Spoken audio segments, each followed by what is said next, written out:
Welcome to the Digital Remodeler Podcast. So glad you have joined us today. And with me is Mike Foti with Innovate Building Solutions. Mike, so glad to have you with me today.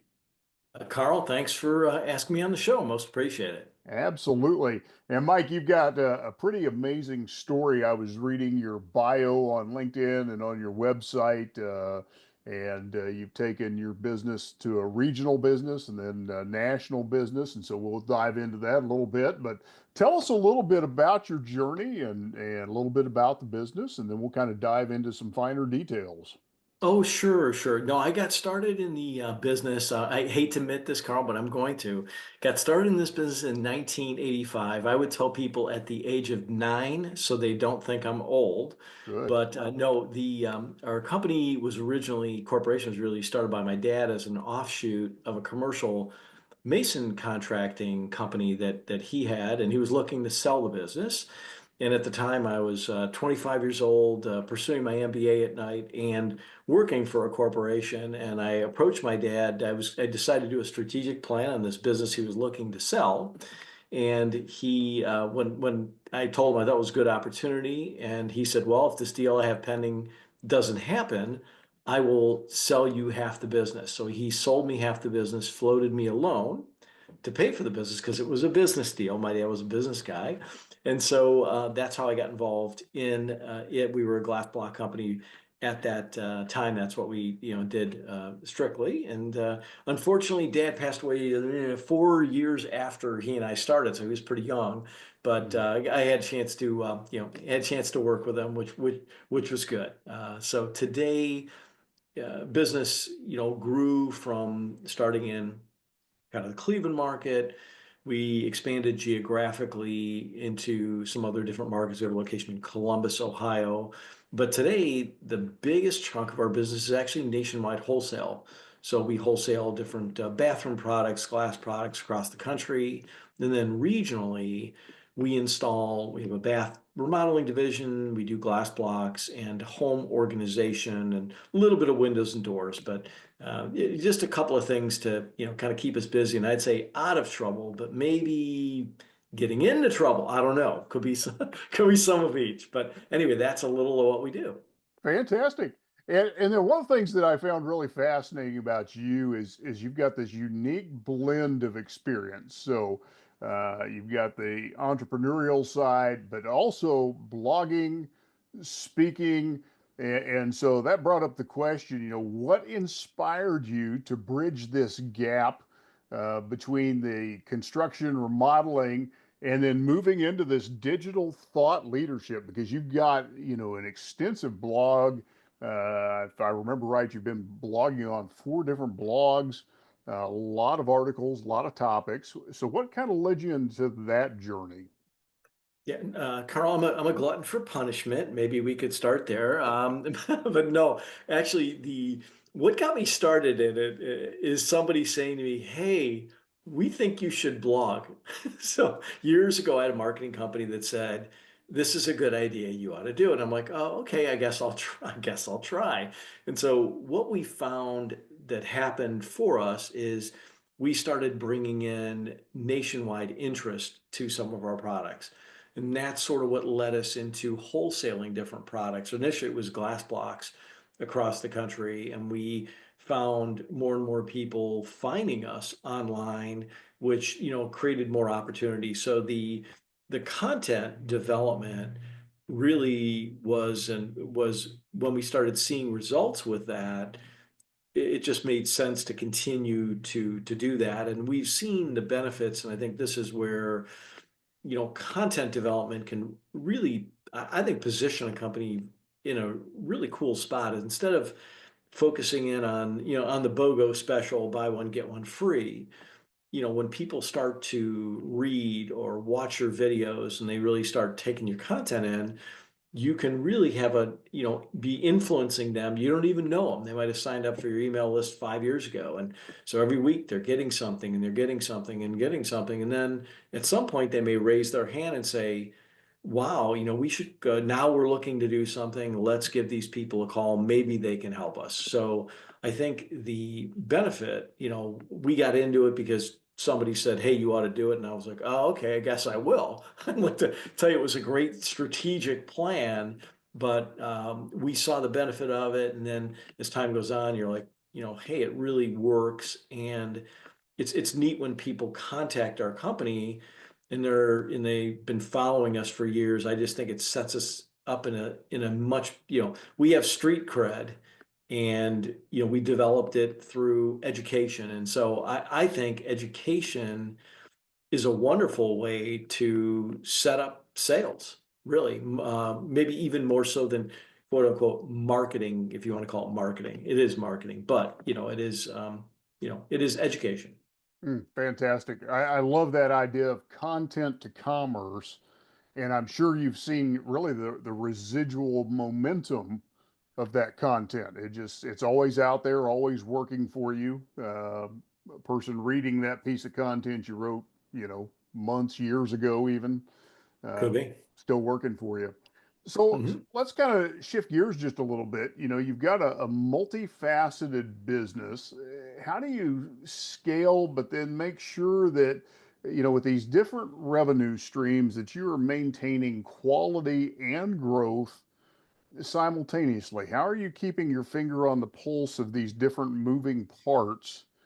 Sure. Yeah. Well, the first thing is it really comes down to people, right? And there was, I think it was Shakespeare saying, every man or woman is in some way my superior. And I've been married for a lot of years, so I could definitely underline and woman. And that's really true. If you look at my organization, my I'm more of a sales, marketing, financial guy, but sales and marketing, that's kind of my thing. Now, in my company, fortunately for me, we have people who are very good at operations. If you came in my warehouse, I never have to ask my guy, my VP of ops, if the place is organized and clean when somebody's visiting, because I know it is. Well, why? Because he runs a very efficient operation. And I let him do what he does because he does what he does very well. So I think the key in many ways, right? It comes down to the team. If I've got a wonderful person in, my accounting manager, who's kind of the glue of our company. I would tell people, you can get rid of me, but don't get rid of Georgia. That would be a problem. But it's having those kinds of people that, in some ways, you have no right to expect the dedication you get from them, but you have to make them understand you do care about them. And there's a word, underappreciated, right, is a word. But if you put the word overappreciated into a word document, you get the squiggly line. There is no such word as overappreciated, right? The challenge I think we have is, as business owners, is to appreciate people. And I'm sure I could do it more, right? I don't think any of us, even people who say that they don't need that, well, they're usually lying to you. They do need it. So I think it's about getting the right people, letting them do what they do, and then showing them some love along the way, right? However that is, right? Sometimes it's just like, hey, I really appreciate what you did over there, or it's letting people know you got wonderful people, and you're grateful that they've chosen to hang out with you in business. Absolutely. And then, along those lines, making sure you over appreciate those people. One of the things that I think I want to, ask you is, once you find those key people, how do you make sure that you take good care of them? How do you keep them engaged with you? Because it's hard to find good talent these days. Everybody is that's the complaint in the industry these days. Where do you find good people these days? So, Yeah. what's kind of your secret to retaining those superstars when you find them? Well, I would hope that what people would say is that we give them space to innovate, right? To try new ideas and see how things come out. The reality is, I look at all of us and I say we're in one of three states. We're either evolving, we're revolving, or we're dissolving. We're in one of those three states, right? the key is to let people evolve. Now, evolution is not a straight line up, right? You've been in business a lot of years. I've been in business a lot of years. We all have our clunkers that are, that happen along the way. But I would argue that if you let your people evolve, which means, they may try something out and maybe it doesn't work, right? Just like the stuff that we've done, maybe it doesn't work, but you give people space to innovate in their own areas, right? And test things out.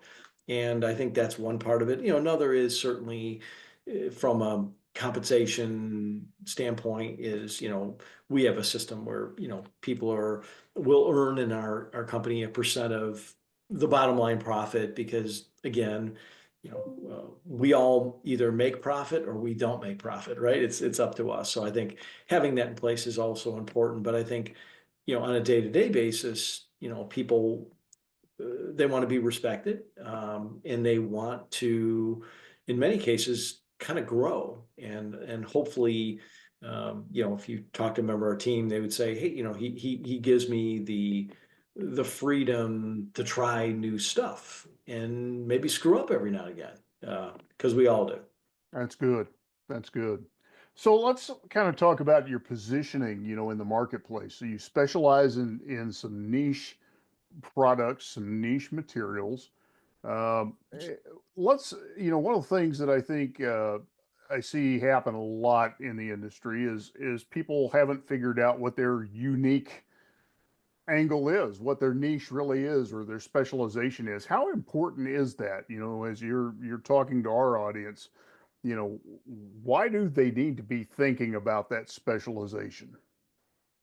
Well, I guess I would look at it as thinking through what are you uniquely talented in? What do you like to do with what you do?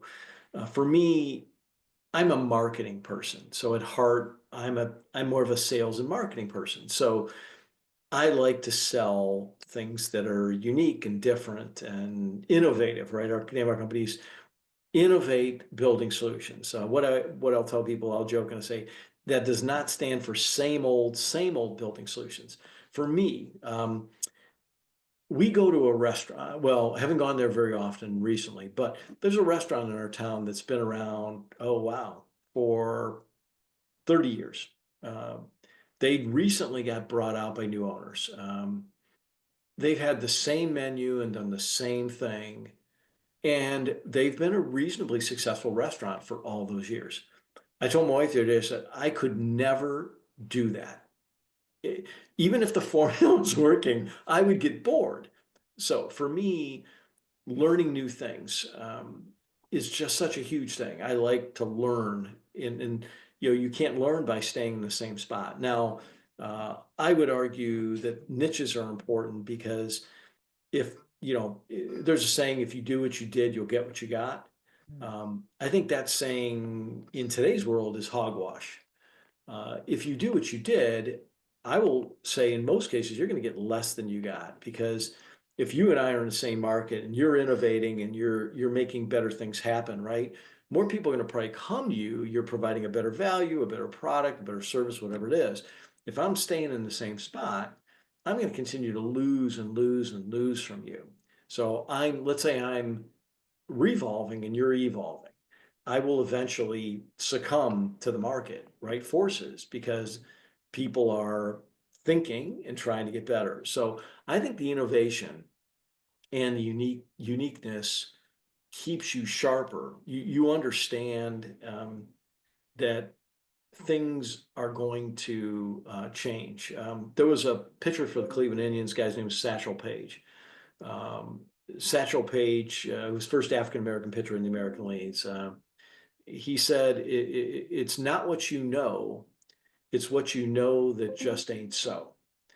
So I may know certain things that have been tried and true for me, but that doesn't mean they're going to be so a year from now, 5 years from now, 10 years from now, because the world around me is changing, right? I am not living in the same the same universe.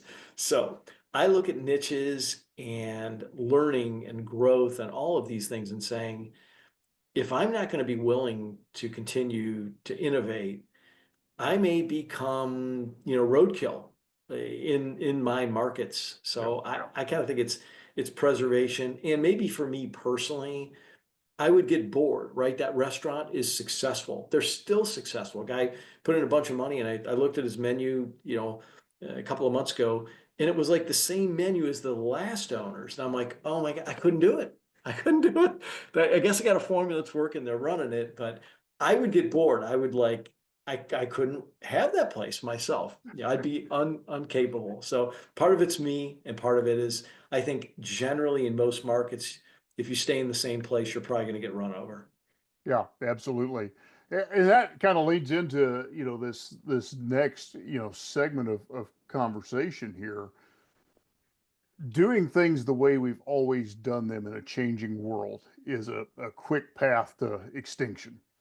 And so in your thoughts, you were really, I'm going to call an early adopter into some of the digital space. Why do remodelers need to embrace the digital side of the game? Why, so many are just relying on referrals and word of mouth and hoping for the best. Sure. Why do they Yep. need to lean into the digital Okay. space? Well, I have it right here. Here's the thing. And again, we're on a podcast, so you can't see it, but you can see it. Mhm. I'm holding up a phone, right? Who, doesn't have this phone at their bedside, in their pocket, falling out of their pocket into someplace wet, and having to replace it, right? The reality is, we're using it to search, right? We're using the internet to search. It's just the nature of how we do things today. Now, while referrals are a wonderful thing, right? I would argue referrals are advertised leads that happened in the past. And some point, somebody had to find out about you. Now, if you're okay being small, there's nothing wrong with that. Maybe you can get enough work from referrals. However, if the market turns down, this is where people who are relying on referrals can be in a really, really bad place, because maybe their hub or their network, you know, there's just not a lot happening for those people, and they need to be in another part of the market. So I don't know. To me, I think it's essential to embrace this stuff, because this is just where the world is. This is how people are they're researching and finding contractors. They're doing, we're going online to see who the heck is this company and this person, and can I trust them? And if you're going to bury your head in the sand and say, hey, I'm going to be okay without any of that, wow, you certainly won't grow, and you may eventually not be in business at all, because it's just, people we rely on these tools, these online tools. Absolutely. You talked a little bit about how content marketing has really been, valuable to your company, your business growth. Um, what advice would you give to somebody who's going to start down that road? Obviously, it's changing drastically these days. What would be your first step you would advise them? Well, I guess the first thing I would tell them is, there's no, in the story, you think that thing with the easy button, right? Hit the easy button. I love to tell people, oh, wow, I've got an easy button over here, and I'm going to show you how to press it, and everything's going to be great. It's wonderful. That would be a flat out lie. Now, that is not how the world works, right? So the content marketing portion is, I would say, it's the slow, steady route to a better future, but it is not a quick fix. So if somebody says, hey, I'm starting a business tomorrow and I need leads tomorrow, well, you're going to have to spend for the leads, right? In the beginning, you got to get a lead, because maybe you're not going to be able to do anything without a lead. With content can build credibility, it can build lead generation, but it's sort of an additive thing, right? It's like some medicines that people may take. Maybe if you take that one pill, you have to take a number of the pills to build up for the pill to actually do whatever it's supposed to do, right? In content marketing, in many ways, it's similar, right? You've got to build up people, following your content, and you need to, build the linkages to different areas to draw content in. So it's not a quick fix. I've spoken to groups on blogging, and I'll tell people, even if it was a group of competitors, I say, the cool thing about this is this has been successful for me, and I'm going to tell you how to do this. But I know the vast majority of you will absolutely positively blow this off.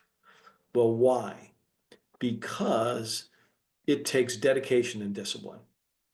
So those sound like dirty words right there, dedication and discipline. But somebody's got to write these articles, and somebody said, well, I don't need to write them anymore. I can just go on Chat GPT. I'm just going to get Chat GPT, and I'm just going to cut and paste that stuff. Then I'm going to stick it on my blog, and I'm going to call it good content. No, actually not. What you're going to have is regurgitated content without depth, without passion, feeling, actual experience, right? And Mhm. so, even though some of these tools can be good, AI can be good to help you with an outline, let's say, to kind of write something that's got more depth and interest and energy.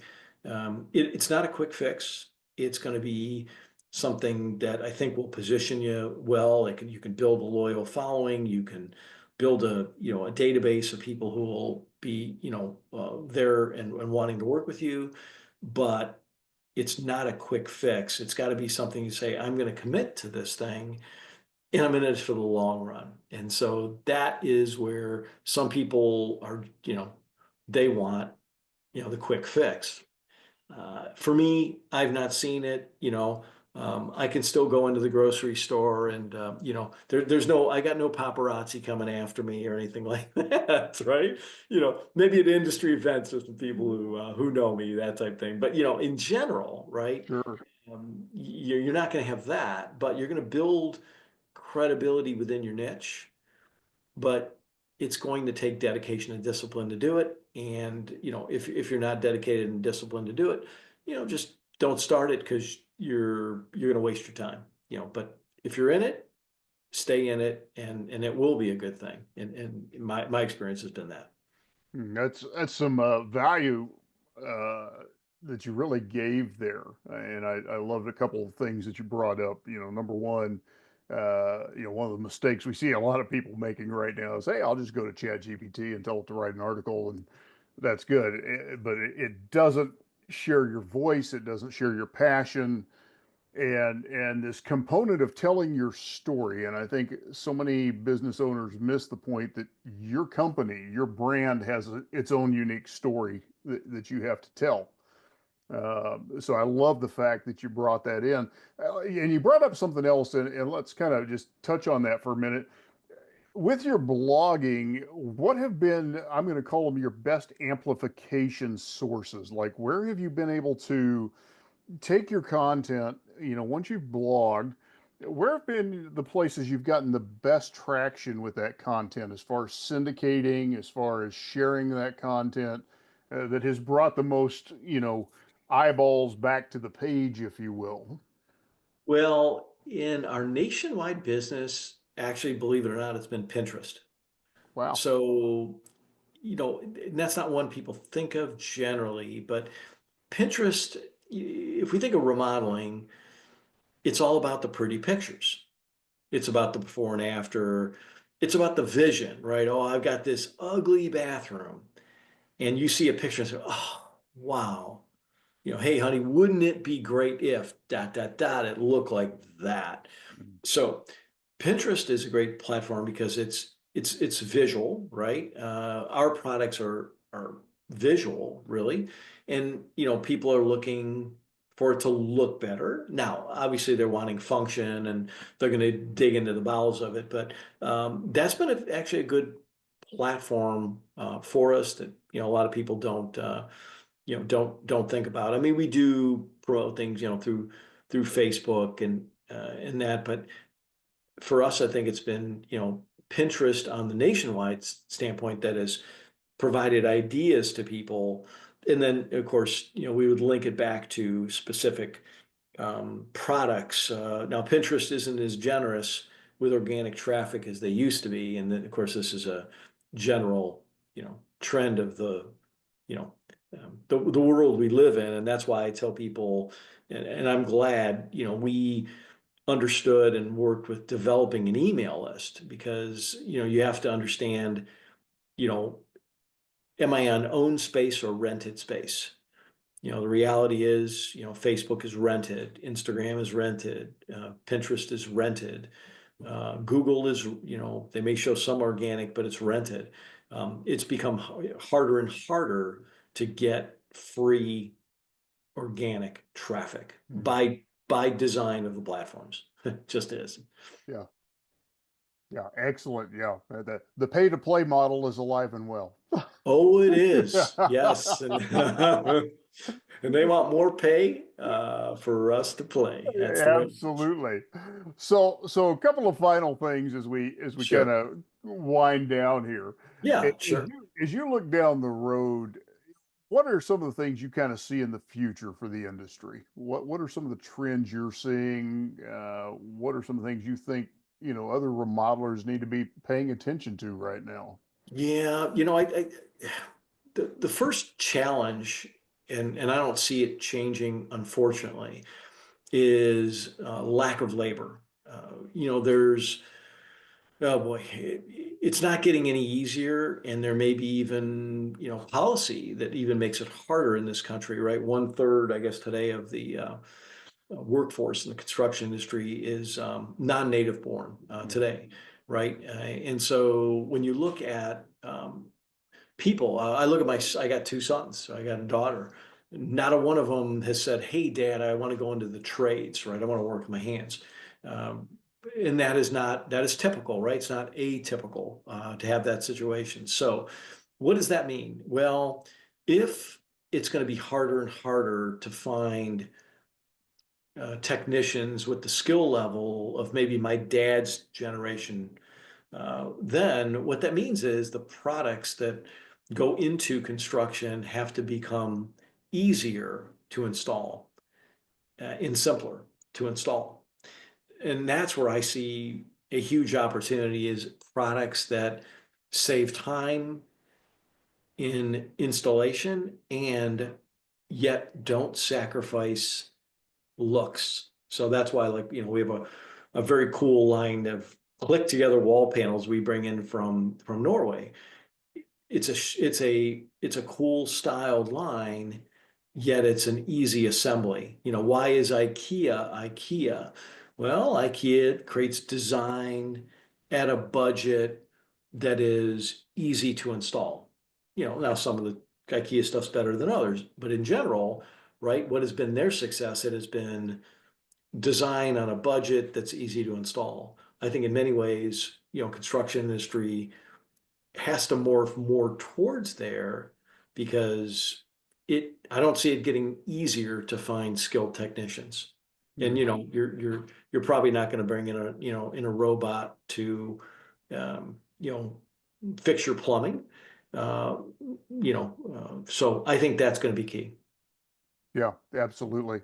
And then, what advice would you have for, a company that's trying to scale? Just, looking back at your own journey, things you did right, things you didn't do so well. What advice would you give to that business owner that's looking to really advance their company up these days? Yeah, I mean, I think that first, you want to do your research, but when after you've done your research, when you come to the fork in the road, as Yogi Bear would say, you have to take it. So there's a point in the entrepreneurial journey where you're analyzing something new, and you have to say, okay, I'm at the spot. I'm either going to plunk the money down, or I'm not going to plunk the money down. Some people can have analysis paralysis and really be afraid to plunk the money down. But there is that point. Now, the second thing I'd say is, okay, so you plunk the money down, I'm going to do this thing. The next thing is to measure what's happening and to decide up front, how much you're willing to lose and when you're going to pull a plug. I had a business, and I've spoken to groups about this. Now, I'll sometimes hold this brick up. I was in the concrete paving stone business with my brother, and we lost a bunch of money. And I talk about the lesson that I learned in this business, and and that was one of the things I learned was there was things about that business that, looking back at it, I should have known better. We needed somebody in the hole that had investment in the business, and we didn't. It was a financial investment for my brother and I, but uh, I think knowing how much you're willing to lose and at what point you're going to call it is also kind of an important thing.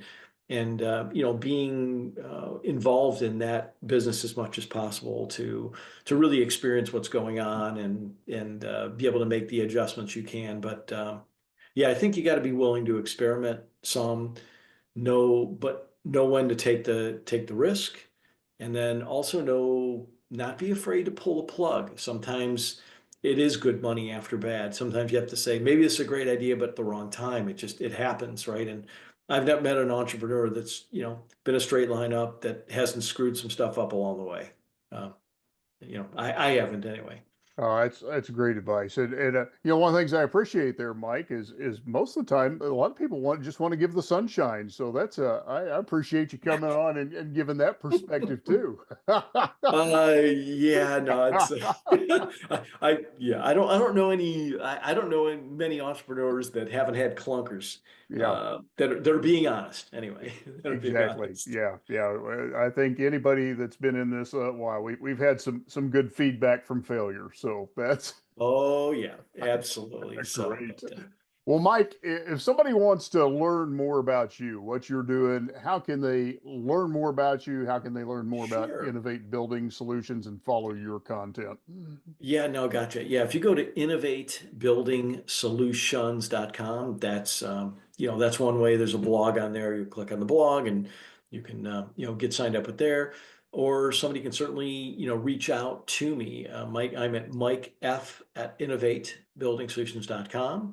And then, or they can give me a call on the phone, 216-310-1074. I answer my phone and happy to chat with people and help out in any way I can. We're all on a learning journey with each other, right? I mean, it's once you stop learning, it's all over. So I'm on the journey, and one of these days I'm going to learn something, and then I'm really going to be smart. But it hasn't happened yet, but I'm still on the journey. So yes, I'd Fantastic. love to chat. Fantastic. Well, Mike, it's been a pleasure having you. And to our audience, thanks for joining us today on the Digital Remodeler Podcast. Absolutely, Carl. Thanks so much. Appreciate the opportunity to be on the program. You're most welcome.